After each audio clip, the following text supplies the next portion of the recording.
Assalamualaikum warahmatullahi wabarakatuh. Perkenalkan, nama saya Nabila Tiara Nuraini dengan NPM 183117006500004 dari Program Studi Sistem Informasi Angkatan 2018. Dan pada kesempatan kali ini saya akan mempresentasikan rangkuman pertemuan 1 sampai pertemuan 15 mata kuliah Rekayasa Perangkat Lunak Sistem Informasi kelas R02. Video ini saya buat untuk memenuhi tugas 2 sebelum ujian akhir semester mata kuliah Rekayasa Perangkat Lunak Sistem Informasi kelas R02. Rangkuman pertemuan 1. Software development merupakan pengembangan sebuah perangkat lunak. Proses pengembangan sebuah aplikasi perangkat lunak yang dijalankan secara sistematis sehingga menghasilkan sebuah produk yang baik dan berkualitas. Istilah ini biasa disebut dengan System Development Lifecycle atau biasa disingkat dengan SDLC. Perangkat lunak atau software merupakan kumpulan dari program, prosedur, dan dokumen data lain yang saling berhubungan yang merepresentasikan masalah di dunia nyata yang dikonfigurasikan dalam sebuah bentuk aplikasi yang harus dikerjakan oleh komputer. Jenis-jenis software market. Yang pertama, perangkat lunak generik atau generic software, yaitu perangkat lunak yang berdiri sendiri atau standalone dengan menggunakan standar tertentu yang diproduksi oleh organisasi pengembang perangkat lunak atau vendor dan biasa dijual secara bebas dan siapapun dapat membelinya. Yang kedua, perangkat lunak pesanan atau order software. Perangkat lunak yang dipesan oleh pelanggan tertentu kepada pengembang perangkat lunak atau vendor untuk memenuhi kebutuhan fungsi tertentu yang dikehendaki pembelinya. Selanjutnya, jenis-jenis software platform. Yang pertama, software system atau sistem software, yaitu perangkat lunak yang bertanggung jawab untuk mengendalikan, mengintegrasikan, dan mengelola komponen perangkat keras atau perangkat lunak lainnya. Yang kedua, software waktu nyata atau real-time software, yaitu perangkat lunak yang digunakan untuk memonitor, menganalisa, dan mengendalikan setiap peristiwa yang terjadi secara langsung. Yang ketiga, software bisnis atau business software, yaitu perangkat keras yang dipergunakan untuk mengelola kerumitan proses bisnis dalam organisasi. Yang ketiga, software teknik dan ilmu pengetahuan atau engineering and scientific software, yaitu perangkat keras yang disusun secara khusus mengikut sertakan berbagai rumus-rumus pada ilmu pengetahuan tertentu. Yang kelima, software tertanam atau embedded software, yaitu perangkat lunak yang dirancang khusus untuk piranti modern cerdas. Lalu yang keenam, personal software, yaitu perangkat lunak yang dibuat untuk membantu menyelesaikan atau memenuhi pekerjaan manusia secara individual. Selanjutnya yang ketujuh, software kecerdasan buatan atau artificial intelligence software, yaitu perangkat lunak ini dibuat untuk menyelesaikan pekerjaan rumit dan non-numerical algorithm menggunakan metode neural network.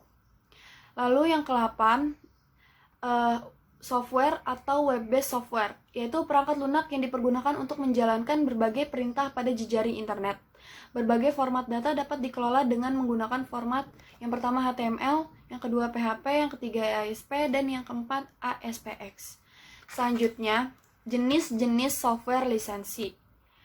Ada dua macam. Yang pertama, open source software, yaitu software yang source code-nya terbuka dan didistribusikan dalam satu format lisensi yang memungkinkan pihak lain secara bebas memperbanyak dan memodifikasi source code atau informasi di dalamnya. Jenis-jenis lisensi open source software. Yang pertama, GNU, General Public License atau GPL. Yang kedua, Apache License. Yang ketiga, BSD License. Yang keempat, MIT License, dan yang kelima, Mozilla Public License. Selanjutnya, jenis-jenis software lisensi yang kedua, yaitu proprietary software. Software yang source code-nya tertutup dan didistribusikan dengan suatu format lisensi yang membatasi pihak lain untuk menggunakan, memperbanyak, dan memodifikasi. Lalu ada perangkat lunak berdasarkan fungsionalnya. Yang pertama, interfacing, yang kedua, operating system, dan yang ketiga, program aplikasi. Selanjutnya, peranan perangkat lunak. Yang pertama, menggantikan peran manusia. Yang kedua, memperkuat peran manusia. Yang ketiga, restrukturisasi peran manusia. Dan yang keempat, hiburan dan permainan. Konsep peranan pada software, yaitu software dikembangkan karena adanya kebutuhan atau requirement dari pengguna untuk komputerisasi suatu proses konvensional. Karakteristik perangkat lunak. Yang pertama, mempunyai daya guna yang tinggi atau usability. Yang kedua, mempunyai kinerja sesuai fungsi yang dibutuhkan pemakai. Yang ketiga, mampu diandalkan atau be reliable. Yang keempat, mudah dirawat atau diperbaiki atau maintainability. Yang kelima, lebih efisien. Yang keenam, mempunyai antarmuka yang menarik atau eye-catching user interface. Dan yang ketujuh, mempunyai siklus hidup yang cukup lama atau long lifetime. Selanjutnya, proses pada perangkat lunak. Yang pertama, spesifikasi. Yang kedua, pengembangan. Yang ketiga, validasi. Dan yang keempat, evolusi. Lalu, mitos dan realita pada software. Yang pertama, dari sudut pandang klien, mitosnya yaitu sebuah pernyataan umum dari tujuan cukup untuk mendapatkan selanjutnya. Isian secara rinci dilakukan kemudian. Dan realitanya, definisi yang tidak rinci di awal requirement atau kebutuhan adalah penyebab utama kegagalan dan keterlambatan perangkat lunak. Lalu yang kedua, dari sudut pandang developer, mitosnya setelah program ditulis dan bekerja, pekerjaan pengembang telah selesai. Lalu realitanya, 50% sampai 70% dari usaha pengeluaran program terjadi setelah dikirim ke pelanggan. Dan yang terakhir, yang ketiga, dari sudut pandang manajemen. Mitosnya, komputer dan kakas atau tools perangkat lunak yang tersedia sudah cukup. Dan realitanya, cache tools diperlukan, tetapi biasanya tidak diperoleh atau tidak digunakan. Rangkuman pertemuan 2. Software engineering, yaitu disiplin ilmu yang membahas semua aspek produksi perangkat lunak, mulai dari tahap awal spesifikasi sistem sampai pemeliharaan sistem setelah digunakan. Perangkat lunak yang dibuat harus mampu, tepat waktu, tepat anggaran, meningkatkan kinerja, dan mengoperasikan prosedur sistem dengan baik. Selanjutnya, perkembangan pada software. Yang pertama, generasi awal terdiri dari batch orientation dan custom software. Yang kedua, generasi kedua terdiri dari multi-user, real-time, database, dan produk software. Selanjutnya, yang ketiga, generasi ketiga terdiri dari distributed system dan low-cost hardware. Lalu perbedaan antara RPL, rekayasa perangkat lunak, dengan rekayasa sistem atau RS. Rekayasa sistem atau RS berkaitan dengan semua aspek dalam pembangunan sistem berbasis komputer termasuk hardware, rekayasa perangkat lunak, dan proses. Lalu, rekayasa perangkat lunak atau RPL merupakan bagian dari rekayasa sistem yang meliputi pembangunan perangkat lunak, infrastruktur, kontrol, aplikasi, dan database pada sistem. Selanjutnya, produk yang terdapat pada rekayasa perangkat lunak. Yang pertama, produk diperoleh melalui tahapan pengembangan atau Software Development Lifecycle atau SDLC. Contoh siklus hidup SDLC, yang pertama waterfall model, yang kedua V model, yang ketiga spiral model, yang keempat fountain model, dan yang kelima prototyping. Selanjutnya, proses pada rekayasa perangkat lunak, yaitu technical process digambarkan sebagai metode yang akan diterapkan dalam tahap tertentu dari SDLC. Terdiri dari analisis metode, desain metode, programming metode, testing metode, dan metode teknis ini memunculkan paradigma seperti berorientasi terstruktur, objek, aspek, dan lain-lain. Rangkuman pertemuan 3, yaitu analisis atau software requirement. Yang pertama, proses aktor. Merupakan orang-orang yang berpartisipasi dalam proses pengumpulan requirement beserta perannya. Proses pengumpulan requirement merupakan proses yang interdisiplin menjembatani semua orang dari berbagai latar belakang. Contoh umum dari pemangku kepentingan atau stakeholder, yaitu perangkat lunak termasuk atau tetapi tidak terbatas pada berikut. Yang pertama, user atau customer. Yang kedua, market analysis. Yang ketiga, regulator atau yang memiliki aturan. Dan yang keempat, software engineer. Selanjutnya, yang kedua, requirement sources. Untuk mendapatkan requirement dapat dari berbagai sumber tergantung dari jenis softwarenya. Yang pertama, goals. Tujuan dapat memicu munculnya requirement meski masih belum jelas perumusannya. Yang kedua, domain knowledge, yaitu pengetahuan tentang domain aplikasi memberikan latar belakang terhadap seluruh perincian requirement. Yang ketiga, stakeholder, yaitu permasalahan banyak perangkat lunak terbukti tidak memuaskan karena terlalu memaksakan kepentingan satu pihak stakeholder untuk mempertimbangkan stakeholder lainnya. Yang keempat, business rules.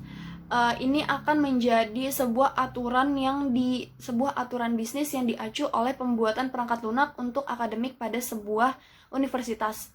Yang kelima, operational environment, yaitu persyaratan dapat berasal dari lingkungan di mana perangkat lunak akan dieksekusi. Dan yang keenam, organization environment, yaitu perangkat lunak yang sering diperlukan untuk mendukung proses bisnis. Artinya, perlu dikondisikan sesuai struktur, budaya, dan internal politik organisasi.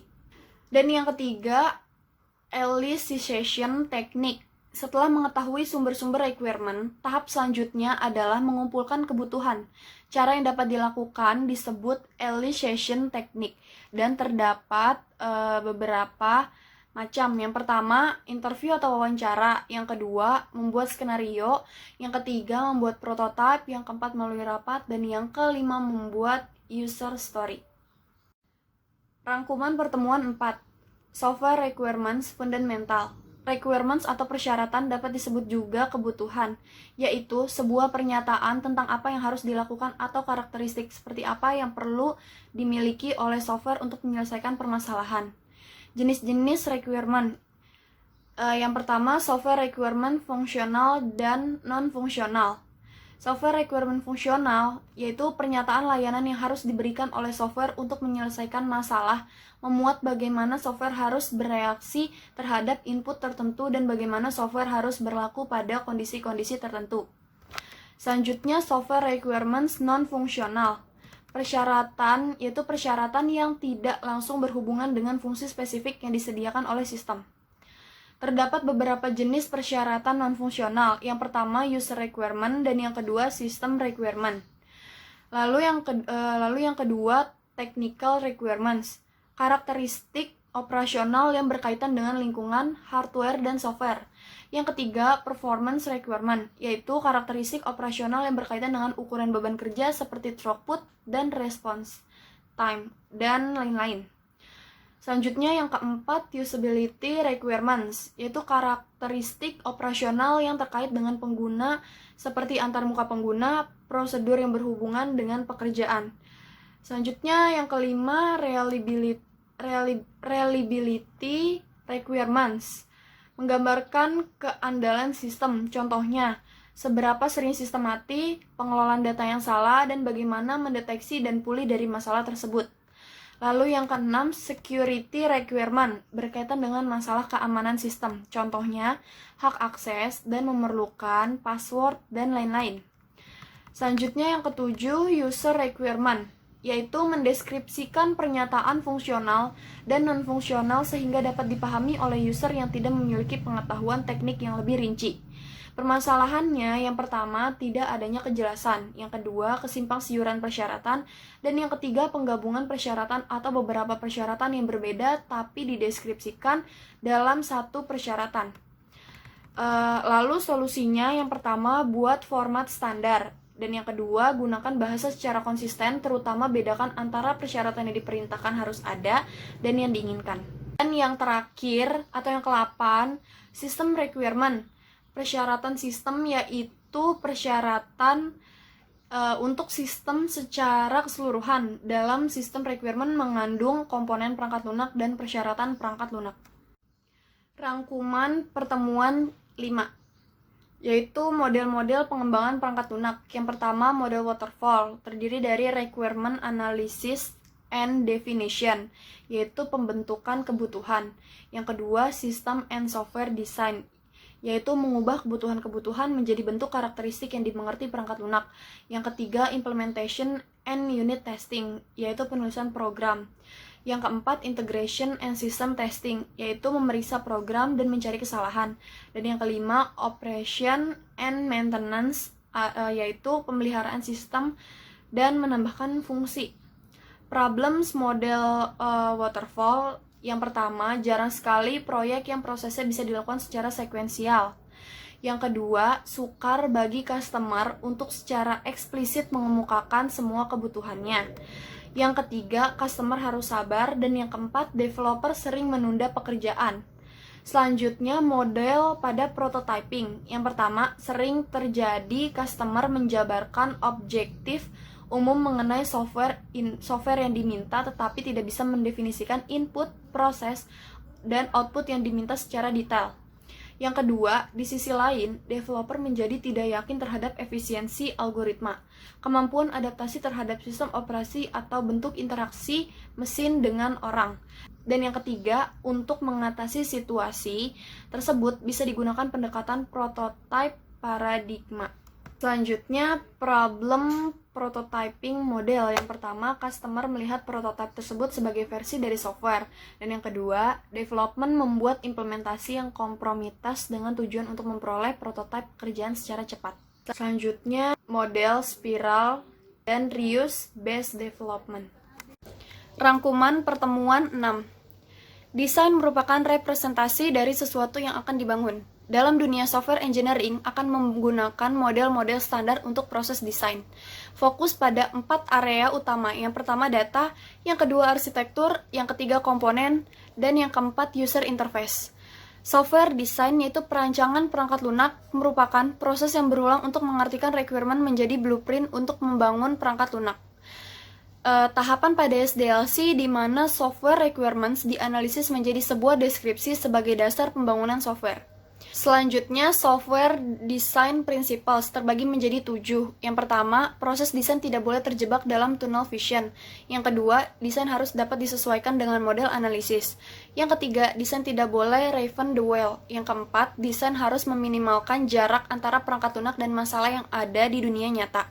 Yang kelima, desain harus menunjukkan keseragaman dan terintegrasi dengan baik. Yang keenam, desain harus disusun untuk mengakomodasi perubahan. Dan yang ketujuh, desain harus memiliki struktur perlahan, bahkan ketika data, kejadian, atau kondisi operasi yang menyimpang ditemukan. Selanjutnya, desain konsep. Yang pertama, abstraction. Abstraction atau abstraksi adalah tindakan mewakili fitur-fitur penting tanpa menyertakan rincian latar belakang atau penjelasan. Berkonsentrasi pada masalah di beberapa tingkat generalisasi tanpa memperhatikan rincian tingkat rendah yang tidak relevan. Yang kedua, refinement. Refinement atau perbaikan. Refinement merupakan proses elaborasi untuk peninjauan ulang. Abstraction dan refinement adalah konsep-konsep yang saling melengkapi. Yang ketiga, modularity, yaitu software dibagi menjadi komponen yang diberi nama dan dialamatkan secara terpisah. Sering disebut modul yang terintegrasi untuk memenuhi persyaratan masalah.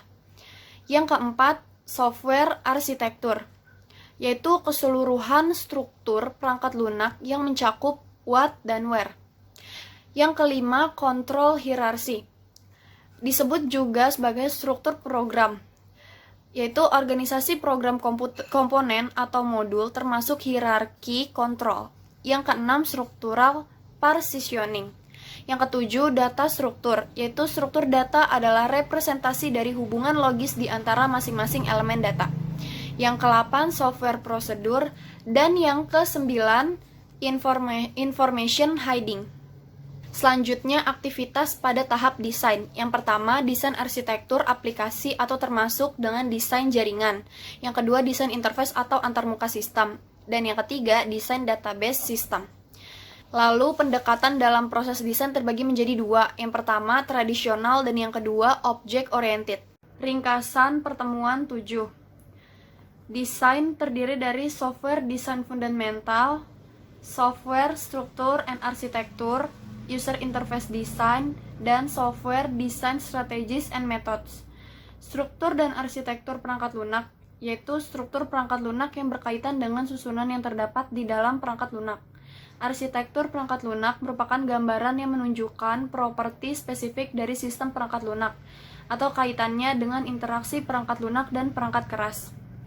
Selanjutnya, desain arsitektur. Tujuan dari desain arsitektur adalah untuk menentukan bagaimana komponen perangkat lunak dari sistem informasi akan dialokasikan ke perangkat keras sistem. Selanjutnya, desain arsitektur. Tujuan dari desain arsitektur yaitu untuk menentukan bagaimana komponen perangkat lunak dari sistem informasi akan dialokasikan ke perangkat keras sistem. Selanjutnya, jenis arsitektur. Yang pertama, common use, terdiri dari arsitektur terpusat. yaitu pemrosesan yang terpusat. Implementasinya adalah pemrosesan data yang terpusat, di mana semua pemrosesan data dilakukan oleh komputer yang ditempatkan di suatu lokasi untuk melayani semua pemakai. Lalu keuntungannya, yang pertama, instalasi lebih aman, yang kedua, kontrol aman, dan yang ketiga, biaya pemeliharaan murah. Selanjutnya, kekurangannya. Yang pertama, jika satu ada masalah, maka semua akan terkena dampaknya atau kurang fleksibel. Yang kedua, sistem yang dibuat secara global tidak spesifik sesuai kebutuhan masing-masing bagian. Dan yang ketiga, pemrosesan di mainframe lebih lama atau traffic padat. Selanjutnya, arsitektur tersebar atau terdistribusi. Pemrosesan data tersebar atau terdistribusi membagi sistem pemrosesan data ke subsistem yang lebih kecil, tetapi pada hakikatnya masing-masing subsistem tetap berlaku sebagai sistem pemrosesan data terpusat. Keuntungannya, yang pertama, biaya pengembangan sistem lebih hemat karena pembuatan sistem lebih spesifik dalam kebutuhan bisnis. Yang kedua, bagian sistem informasi lebih agresif dalam menganalisis kebutuhan sistem. Dan yang ketiga, bagian sistem informasi memiliki tanggung jawab terhadap pengeluaran biaya. Selanjutnya, kerugiannya. Yang pertama, dalam melakukan tugas akan terjadi kemubaziran karena ketidaksesuaian dalam menyediakan perangkat keras dan perangkat lunak. Yang kedua, pengontrolan lebih sulit untuk dilakukan dan dimungkinkan akan terjadi kekacauan dalam sistem komputer. Dan yang ketiga, terkadang ada duplikasi kegiatan dan redundansi dalam pemeliharaan file. Selanjutnya, yang ketiga, client service architecture. Dalam arsitektur ini, klien bertanggung jawab untuk level presentasi atau aplikasi, sedangkan server bertanggung jawab atas logika akses data dan data penyimpanan. Keuntungannya, yang pertama, scalable. Yang kedua, mudah memisahkan logika presentasi, logika aplikasi, dan akses data logika. Lalu yang keempat, client server tiers. Ada banyak cara di mana logika aplikasi dapat dipartisis antara klien dan server, yaitu 2 tiers, 3 tiers, dan n tiers. Selanjutnya, advance. Yang pertama, virtualization. Partisi sebuah server fisik ke virtual yang lebih kecil servernya. Digunakan software untuk membagi server fisik ke beberapa lingkungan virtual. Yang kedua, cloud computing atau awan. Di cloud computing dapat didefinisikan sebagai kumpulan dari perangkat keras, jaringan, penyimpanan, layanan, dan interface yang tergabung untuk memberikan aspek komputasi sebagai sebuah layanan. Selanjutnya, desain antarmuka, yaitu proses mendefinisikan bagaimana sistem akan berinteraksi dengan entitas eksternal, misalnya pelanggan, pemasok, dan sistem lainnya. Selanjutnya, user interface problems. Terlalu banyak menggunakan istilah komputer, desain yang tidak jelas, dan tidak mampu membedakan antara tindakan pilihan. Ringkasan pertemuan 9. Software Design Strategis yang terdiri dari function oriented. Function oriented strategy yaitu bergantung pada penguraian sistem menjadi sekumpulan fungsi yang saling berinteraksi dengan sistem terpusat yang dibagikan menjadi fungsi-fungsi ini. Strategi klasik dalam desain perangkat lunak disebut juga sebagai structural method atau tradisional. Selanjutnya, function oriented model terdiri dari data flow diagram, struktur chart atau decomposition, dan paced code. Selanjutnya, data flow diagram atau DFD merupakan model sistem grafis yang menunjukkan semua utama persyaratan untuk sistem informasi dalam satu diagram, input dan output, proses dan penyimpanan data. Selanjutnya, struktur chart merupakan bagan yang menunjukkan pemecahan sistem ke tingkat terendah yang dapat dikelola. Lalu ada object oriented, yaitu sistem yang dilihat sebagai sekumpulan objek yang berinteraksi dan strategi desain yang dominan untuk sistem perangkat lunak baru. Selanjutnya, data struktur design, yaitu memodelkan kebutuhan data pada pendekatan tradisional menggunakan ER diagram, sedangkan untuk pendekatan object oriented menggunakan diagram kelas untuk memodelkan objek. Ringkasan pertemuan 10. Construction Basic Concept. Yang pertama, minimizing complexity. Dalam konstruksi perangkat lunak, meminimalisir kompleksitas jauh lebih diutamakan daripada membuat kode yang pintar namun tidak mudah dipahami. Yang kedua, anticipating change. Dalam konstruksi perangkat lunak, antisipasi terhadap perubahan dilakukan oleh software engineer dengan membuat software yang extensible. Yang ketiga, construction for verification, yaitu membangun perangkat lunak yang memberikan kemudahan untuk software engineer dan tester untuk mendeteksi kesalahan. Yang keempat, reuse. Dalam konstruksi terdapat dua aspek yang terkait dengan konsep reuse. Yang pertama, konstruksi untuk digunakan kembali atau construction for reuse. Dan yang kedua, konstruksi dengan menggunakan kembali atau konstruksi with reuse. Selanjutnya, standard in construction, yaitu menerapkan standar pengembangan eksternal atau internal selama konstruksi membantu mencapai proyek tujuan untuk efisiensi, kualitas, dan biaya. Lalu construction testing. Konstruksi testing dilakukan oleh software engineer yang menulis kode dan bertujuan untuk mempercepat deteksi kesalahan dan mengurangi cost. Selanjutnya, construction technologies. Yang pertama, application programming interface atau API. Selanjutnya yang kedua, object oriented runtime. Selanjutnya yang ketiga, parameterization and generic. Dan yang keempat, middleware. Selanjutnya yaitu software construction tools. Terdiri dari yang pertama, development environment atau yang bisa disingkat dengan IDE, IDA. Contohnya CodeBlocks, NetBeans, Microsoft Visual Studio, Eclipse, dan Android Studio. Yang kedua, GUI Builder. Yang ketiga, Unit Testing Tools. Contohnya Nunit, Junit, PHP Unit. Yang keempat, Performance Analysis Tools. Contohnya Code Analyst dan AQTime. Dan selanjutnya, Software Testing Definition, yaitu untuk memastikan software yang dibuat sesuai dengan requirement dan untuk mengungkapkan bug atau kesalahan. Selanjutnya, tahapan pada testing. Yang pertama, unit testing. Yang kedua, integration testing. Yang ketiga, system testing. Dan yang keempat, acceptance testing. Lalu, tes teknik terdiri dari software engineers, institution, and experience base. Yang kedua, input domain base. Yang ketiga, code base. Yang keempat, data flow base. Yang kelima, fault base. Yang keenam, usage base. Dan yang ketujuh, model base. Selanjutnya, anekdot dalam pengembangan software terdiri dari project manager, developer, client, marketing manager, tester, dan human resource. Ringkasan pertemuan 11 yaitu maintenance. Software maintenance fundamental yaitu pemeliharaan perangkat lunak atau software maintenance yang merupakan aktivitas perubahan atau modifikasi perangkat lunak setelah perangkat lunak digunakan atau after the delivery of software. Alasan dibutuhkannya maintenance, yang pertama memperbaiki kesalahan, yang kedua meningkatkan desain, yang ketiga peningkatan implementasi, dan yang keempat ada interaksi antarmuka dengan perangkat lain, contohnya mengakses API dan lain-lain. Lalu kategori dari software maintenance, yang pertama corrective maintenance, yang kedua adaptive maintenance, yang ketiga perfective maintenance, dan yang keempat preventive maintenance. Selanjutnya maintenance process, yaitu software maintenance activities dan standar model, terdiri dari proses implementation, problem and modification analysis, modification implementation, maintenance review atau acceptance, migration, dan software retirement. Selanjutnya order maintenance model, terdiri dari yang pertama quick fix, spiral, Osborne, iteratif, enhancement, dan res oriented.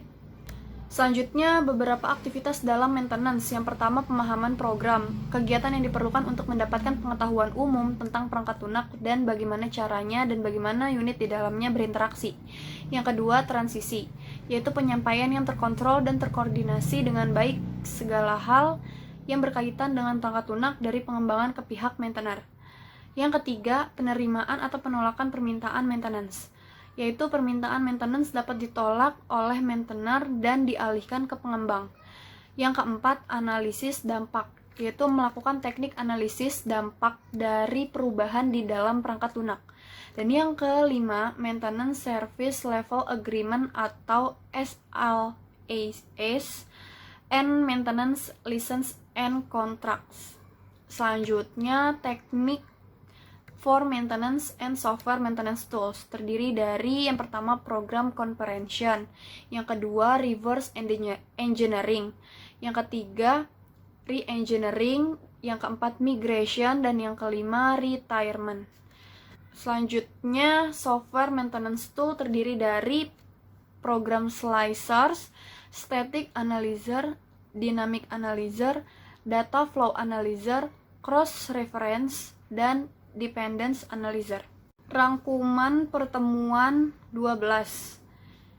Transaksi merupakan eksekusi program user oleh DBMS, baik mengakses maupun memodifikasi data. Eksekusi dari program user atau transaksi merupakan kumpulan dari membaca dan menulis objek database. Untuk membaca objek database, pertama kali objek dibawa ke memori utama dari disk dan kemudian nilainya disalin ke dalam variabel program.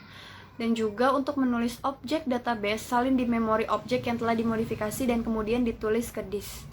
Sifat dari transaksi yaitu sebuah transaksi harus memenuhi properti ACID atau untuk menjaga data pada kondisi konkuren dan terjadi kesalahan sistem, dan hal ini dilakukan oleh DBMS. Terdiri dari yang pertama atomicity, yaitu semua akses dalam sebuah transaksi dilakukan atau tidak dilakukan sama sekali. Yang kedua, konsistensi, yaitu transaksi harus dipastikan berjalan sampai selesai dengan sendirinya dan meninggalkan database dalam kondisi yang konsisten.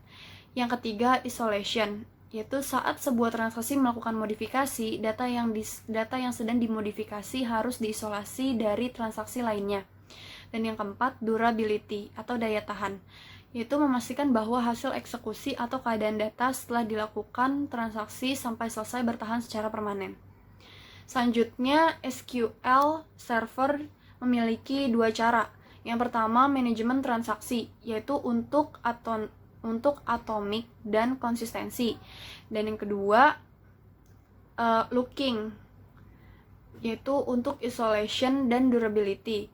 Dan setiap transaksi harus menentukan tindakan atau aksi yang terakhir, terdiri dari commit atau berhasil diselesaikan, dan aborted, yaitu dihentikan dan membatalkan semua tindakan. Selanjutnya, transaksi gagal atau tidak selesai. Ada 3 alasan yang dapat menyebabkan transaksi itu gagal atau incomplete. Yang pertama, dibatalkan atau diberhentikan karena ada anomali atau masalah ketika proses eksekusi. Yang kedua, terjadi crash pada sistem ketika sedang mengeksekusi satu transaksi atau lebih. Dan yang ketiga, sebuah transaksi mengalami situasi yang tidak terduga. Contoh dari transfer uang dengan beberapa persyaratan. Yang pertama, persyaratan atomicity. Selanjutnya, persyaratan konsistensi. Selanjutnya, persyaratan isolation. Dan yang terakhir, persyaratan durability, yaitu status pada transaksi. Yang pertama, aktif atau keadaan awal. Yang kedua, berkomitmen sebagian. Yang ketiga, gagal. Yang keempat, dibatalkan. Dan yang kelima, berkomitmen. Selanjutnya, pelayanan kontur. Beberapa transaksi diizinkan untuk berjalan secara bersamaan dalam sistem, dan keuntungannya yang pertama, peningkatan penggunaan prosesor dan disk yang mengarah ke hasil transaksi yang lebih baik. Dan yang kedua, mengurangi waktu respons rata-rata untuk transaksi. Selanjutnya, jadwal, yaitu urutan instruksi yang menentukan urutan kronologis di mana instruksi transaksi bersamaan dijalankan. Lalu ada juga serialisabilitas, yaitu asumsi dasar setiap transaksi menjaga konsistensi database. Jadi eksekusi serial dari satu set transaksi menjaga konsistensi database. Dan bentuk yang berbeda dari persamaan jadwal menimbulkan pengertian tentang serialisasi konflik dan melihat serialisability. Selanjutnya, pengujian serialisasi konflik. Jadwal konflik dapat diserialkan jika dan hanya jika grafik prioritasnya asiklik. Ada algoritma deteksi siklus yang mengambil urutan waktu N2 di mana N adalah jumlah simpul dalam grafik. Lalu kontrol konkurensi, yaitu database yang harus menyediakan mekanisme yang akan memastikan bahwa semua kemungkinan jadwal adalah konflik dapat serial dan dapat dipulihkan dan lebih disukai tanpa kaskad. Selanjutnya, tingkat konsistensi di SQL strip 92, yaitu dapat berseri atau default. Rekaman berkomitmen read-only yang dapat diulang untuk dibaca. Pembacaan berulang dari catatan yang sama harus mengembalikan nilai yang sama.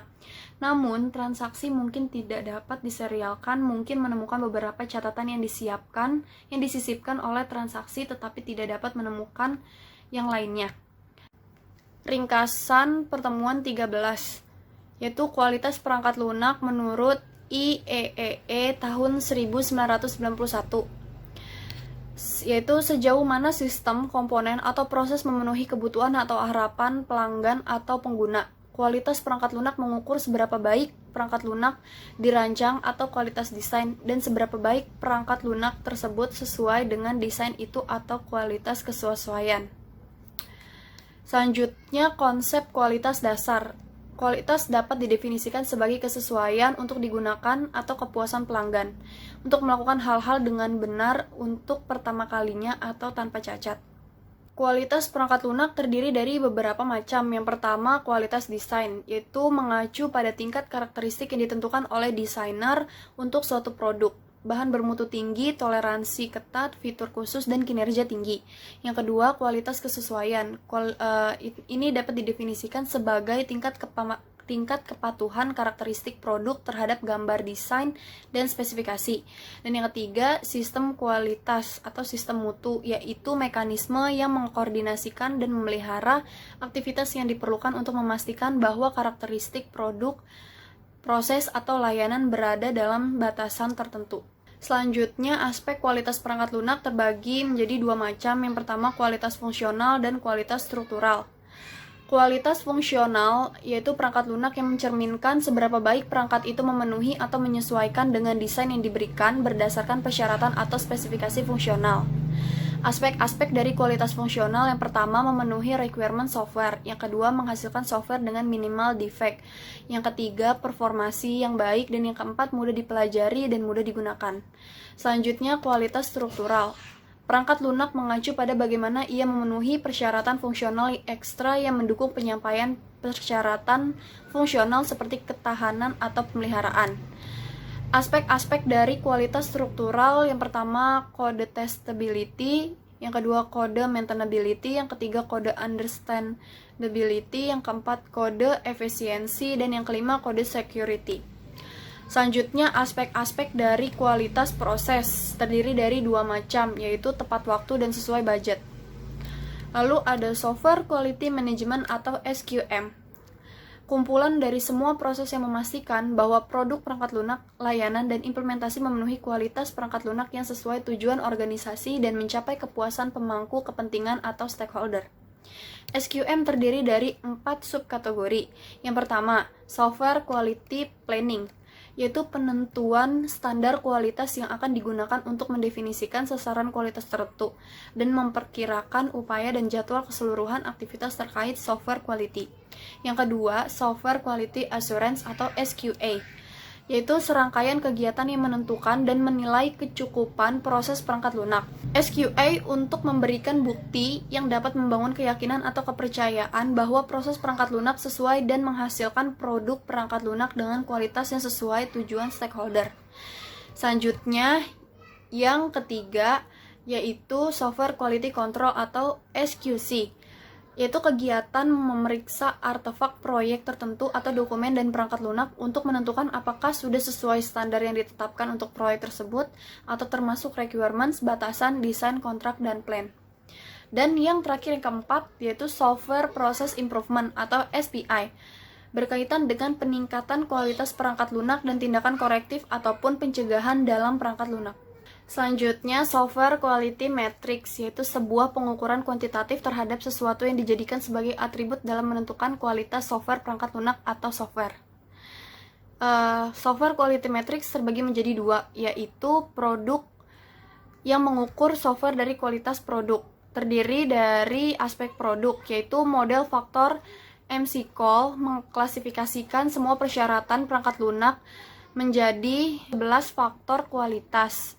11 faktor tersebut dapat dikelompokkan menjadi 3 kategori. Yang pertama, faktor operasi produk, yaitu ketepatan, keandalan, efisiensi, integrasi, dan kegunaan.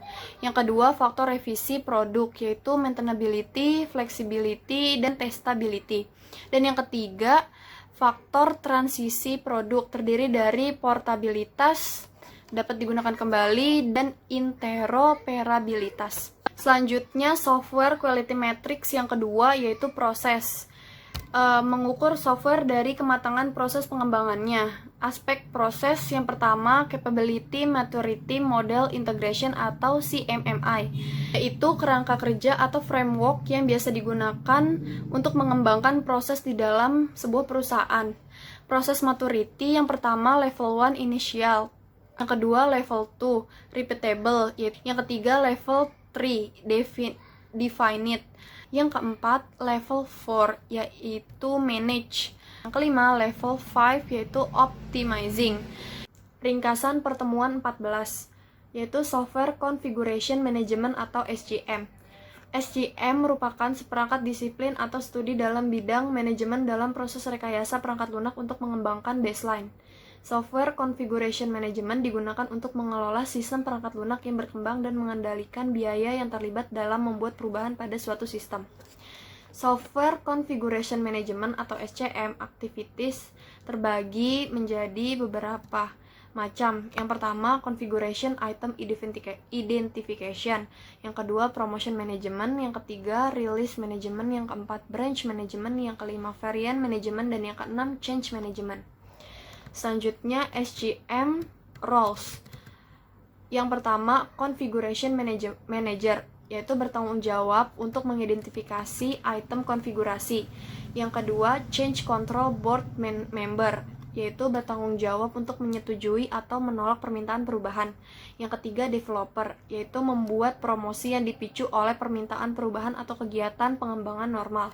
Dan yang keempat, auditor, yaitu bertanggung jawab dalam pemilihan dan evaluasi promosi untuk rilis dan untuk memastikan konsistensi dan kelengkapan rilisnya.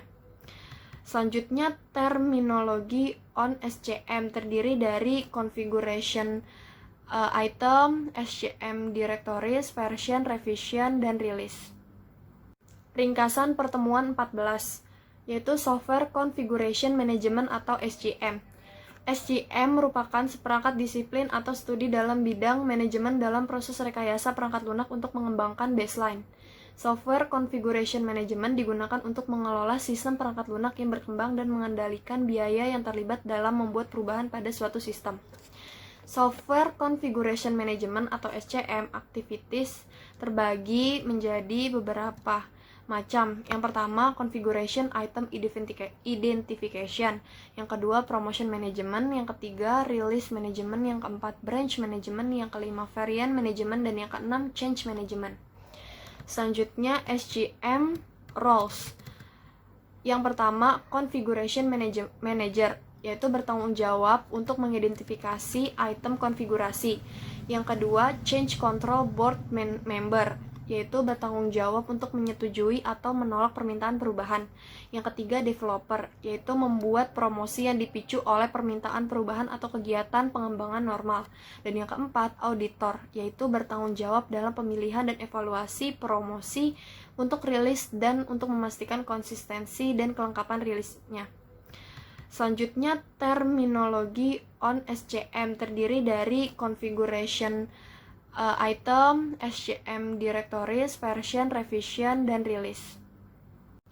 Ringkasan pertemuan ke-15 yaitu alat SCM terdiri dari perangkat lunak untuk kontrol versi, boneka, dan save.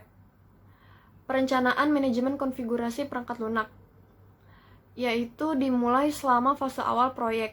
Hasil dari tahap perencanaan SCM adalah rencana manajemen konfigurasi perangkat lunak atau SCMP yang mungkin diperpanjang atau direvisi selama sisa proyek. SCMP dapat mengikuti standar publik seperti IEEE 828 atau standar internal misalnya khusus perusahaan.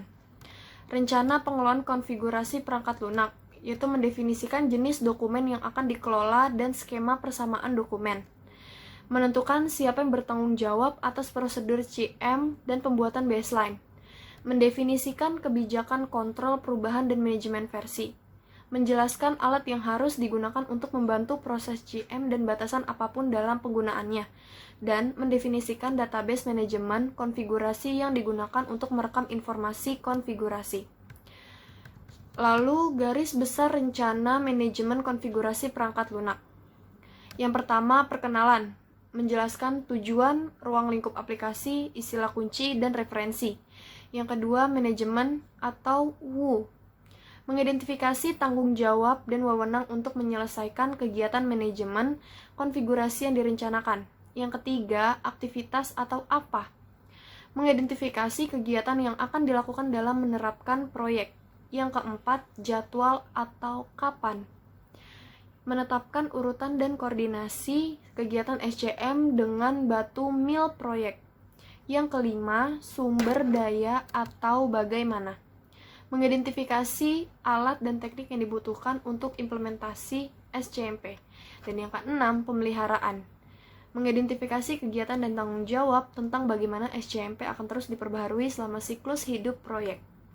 Selanjutnya, SCMP bagian pendahuluan.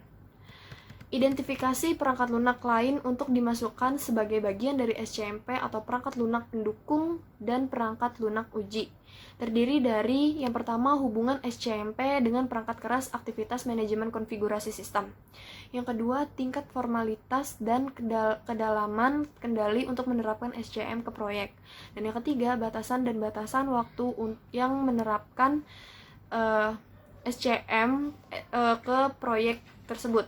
Selanjutnya bagian 2, manajemen. Yang pertama, organisasi. Konteks organisasi atau teknis dan manajerial di mana kegiatan SCM dilaksanakan. Mengidentifikasi semua unit organisasi atau klien, pengembang, dan manajer yang berpartisipasi dalam aktivitas SCM. Yang kedua, tanggung jawab untuk setiap aktivitas SCM.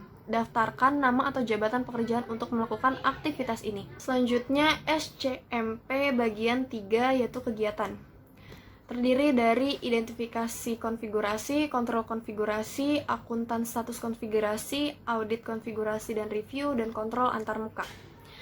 Sekian video ringkasan dari materi 1 sampai materi 15 mata kuliah rekayasa perangkat lunak sistem informasi kelas R02 yang dapat saya sampaikan. Mohon maaf apabila ada kekurangan dan kesalahan dalam penyebutan kata-kata. Wassalamualaikum warahmatullahi wabarakatuh.